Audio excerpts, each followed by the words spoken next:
नमस्कार माऊली. चला ज्ञानेश्वरीच्या सहवासात. ज्ञानेश्वरी अध्याय 4 मधील 103 ते 107 ओव्यांच्या सहवासात आपण जाऊया. मोजक्याच मुठभरच ओव्या आहेत, परंतु ज्ञानोबारायांनी कर्माबद्दलचं केलेलं मार्गदर्शन हे सखोल आणि विलक्षण आहे. विषय जरा गहन आहे. गहन म्हणजे सखोल आहे, त्याच्यावर चिंतन करणं आवश्यक आहे. आणि मग ज्ञानोबारायांच्याच कृपेने आपल्याला तो समजणं सोपं जाईल. ज्ञानोबाराय सांगतायत की कर्म हे आपल्या सर्वांच्याच वाट्याला आलेलं आहे, परंतु ह्या कर्माकडे ज्ञानी पुरुषाची, जो पंडित आहे, शहाणा आहे, आत्मज्ञानी आहे, त्याची बघण्याची दृष्टी मात्र फार वेगळी असते. कर्म त्याच्या ठिकाणी घडत असतं, तो कर्म करत नसतो. कारण तो आपल्या आराध्य देवतेच्या चरणांशी रममाण झालेला असतो आणि माझा प्रभूच सगळं माझ्याकडनं करून घेतोय ह्याचा अनुभव तो घेत असतो. कर्म त्याच्या ठिकाणी घडत असतं आणि त्या कर्मातून आपली कुठली इच्छा पूर्ण करायची आहे ह्या दृष्टीने त्याची कर्माकडून काही आसक्ती नसते, कर्मावर काही आसक्ती नसते. कर्मफळाबद्दल तो आसक्त नसतो. कर्मफळ मिळाल्यानंतर माझं समाधान होणार आहे हा भावच त्याच्या मनात नसतो, कारण तो आपल्या आराध्य देवतेच्या चरणी अगोदरच समाधान आणि सुखाचा अनुभव घेत असतो. कर्माच्या ठिकाणी तो दक्ष असतो. आपल्याकडून काय कर्म घडतंय ते व्यवस्थित घडावं या बाबतीत तो दक्ष असतो, साक्षी भावाने बघत असतो. पण कर्म मलाच करायचंय हा अहंकारही तो बाळगत नाही आणि त्याचबरोबर कर्म फळाच्या आधाराने मला काही सुख मिळवायचंय हीही त्याची अपेक्षा नसते. म्हणून ज्ञानोबाराय म्हणतात, जया पुरुषाच्या ठाई कर्माचा तरी खेदू नाही, परी फळापेक्षा कही संचरेना. बघा, ज्ञानोबारायांचे शब्द असे, ते म्हणतात, अशा पुरुषाच्या ठिकाणी, अशा साधकाच्या ठिकाणी कर्म करण्याविषयी कुठलाही उदासपणा नसतो, नाराजी नसते, खेद नसतो. कर्म करायला तो तयार असतो.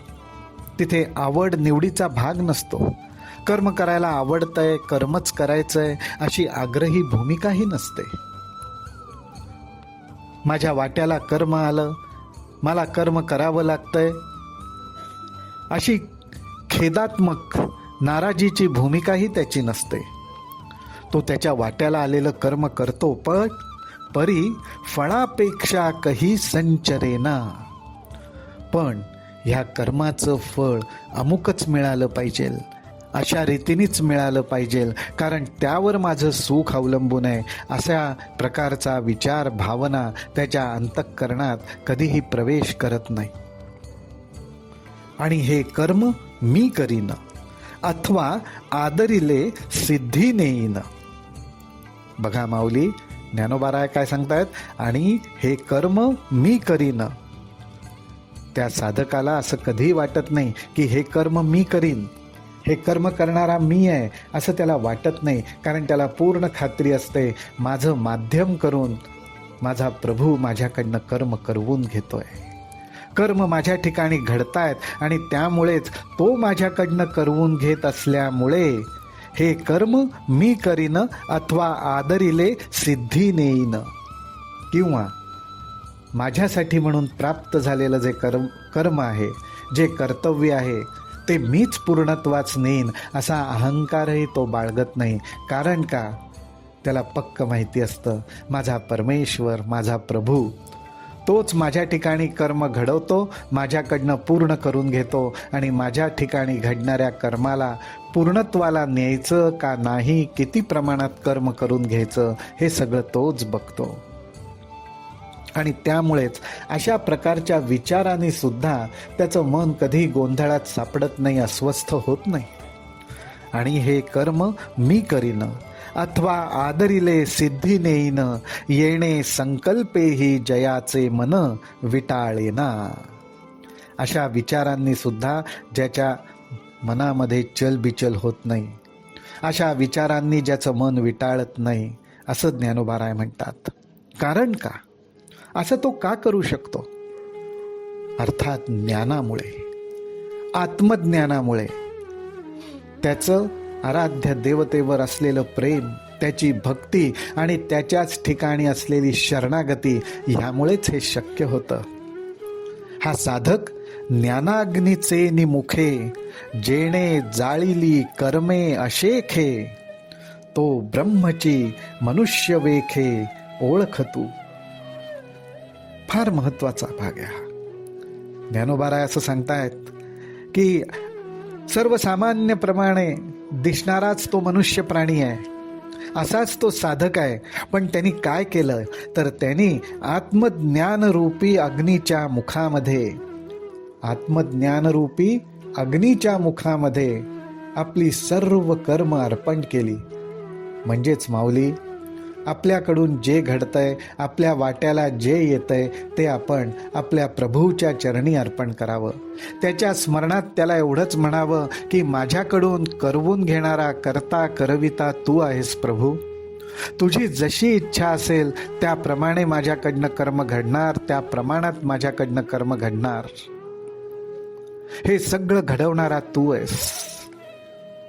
आणि असं म्हणूनच तो साधक परमेश्वराच्या चरणी, परमेश्वरापाशी स्थिर राहून कर्माकडे फक्त साक्षी भावाने बघतो आणि अशा पद्धतीने तो कर्म जाळून टाकत असतो.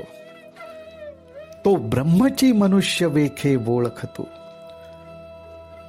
फार मोठा सिद्धांत माऊली सांगतायत की ह्याचाच अर्थ असा की आपल्या ठिकाणी घडणाऱ्या कर्मांकडे साक्षीभावाने बघत असताना, अंतःकरणात आपल्या प्रभूविषयी असलेलं प्रेम, त्याच्या नामाचं स्मरण करत असताना आपण कर्म जाळून टाकू शकतो आणि आपण ब्रह्मस्वरूप होऊन जातो. मला का कर्म करावी लागतात याचा खेद करायचं कारण नाही, कारण आपल्याला कर्म करावीच लागत नाहीत, तर प्रकृती आणि गुणधर्मानुसार आपल्या ठिकाणी ती घडत असतात आणि ती कशी कुठली घडली पाहिजेत हे एक तो प्रभूच जाणत असतो. जो शरीरी उदासू, आणि हा मग साधक कसा असतो? जो शरीरी उदासू, फळभोगी निरासू, नित्यता उल्हासू होऊनी असे. ज्ञानोबाराय म्हणतात की अहो, हा साधक ह्या कारणामुळेच, मला कर्म करायचंय हा आग्रह नसतो, हा अहंकार नसतो, त्यामुळे शरीराकडनं जे काही घडतंय त्या ठिकाणी तो उदास असतो. आणि उदास म्हणजे ज्ञानदृष्टीने तो साक्षी भावानी बघत असतो. आपण सर्वसामान्यपणे उदास पण म्हणतो, तसं उदास नाही. उदास म्हणजे साक्षी भावानी बघणं. शरीराकडून जे घडणारं कर्म आहे त्याच्याकडे साक्षी भावानी बघणं. कर्माचं फळ जे प्राप्त होतं ते कुठल्याही का स्वरूपात प्राप्त होईना, कितीही का प्रमाणात प्राप्त होईना, जशी प्रभूची इच्छा. या सर्व दृष्टीने जो प्रभूचं चिंतन करण्यातच रममाण झालेला असतो आणि त्यामुळेच त्याच्या चित्तामध्ये एक वेगळाच उल्हास असतो. या कर्मातून प्रभूची सेवा घडते, या कर्मातून प्रभूची जी इच्छा आहे ती पूर्ण होतीये, ह्या दृष्टीनेच तो बघत असतो. पण माऊली, ह्या ठिकाणी त्याला विवेकाचा मात्र आधार असतो आणि त्यामुळेच योग्य अयोग्य हे तो साक्षीभावाने बघू शकत असतो. त्याच्या अंतःकरणाची अवस्था कशी असते तर ज्ञानोबाराय म्हणतात, जो संतोषाचा गाभारा, जो संतोषाचा गाभारा, आत्मबोधाची या वोगरा, पुरे न म्हणेची धनुर्धरा आरोगिता. असा हा साधक शरणागती स्वीकारून प्रेम भावाने माझा प्रभू सगळं काही करतोय, मी त्याचा सेवक आहे, तो माझ्याकडनं करून घेतोय, त्याला जेवढं करावंसं वाटतंय तेवढं तो माझ्याकडनं करून घेतो आणि त्याच्यासाठी मला करायचंय म्हटल्यावर जे उत्तम आहे तेच मी करणार, ह्या भावातच तो आपल्या अंतःकरणात आपल्या प्रभू बरोबर बसून संतोषाचं, आत्मानुभवाचं जेवण जेवत असतो. आणि असं जेवण त्याला जेवायला मिळाल्यामुळे त्याची कधी तृप्ती होतच नाही. त्याची कधी तृप्तीच होत नाही. त्याच्या दृष्टीने त्याची अखंड प्रभुसेवा घडत असते. ह्या आत्मसुखात, ह्याच ज्ञानाग्नीत तो रममाण झालेला असतो. ज्ञानोबाराय आपल्याला हेच सांगतायत. हा भाग गहन आहे. हा भाग आपल्या रोजच्या सवयीत आणण्यासाठी त्याला चिंतनाची जोड आपण द्यायला पाहिजे. नामस्मरणाची जोड द्यायला पाहिजे. वारंवार प्रभूच्या चरणी नतमस्तक होऊन करता करविता तू आहेस, मी मात्र निमित्त मात्र आहे असं म्हटलं पाहिजे. मग माऊलींच्या या ओव्यांचा भावार्थ आपल्या अंतःकरणात प्रगटल्याशिवाय आणि अनुभूतीत आल्याशिवाय राहणार नाही. रामकृष्ण हरी, रामकृष्ण हरी, रामकृष्ण हरी.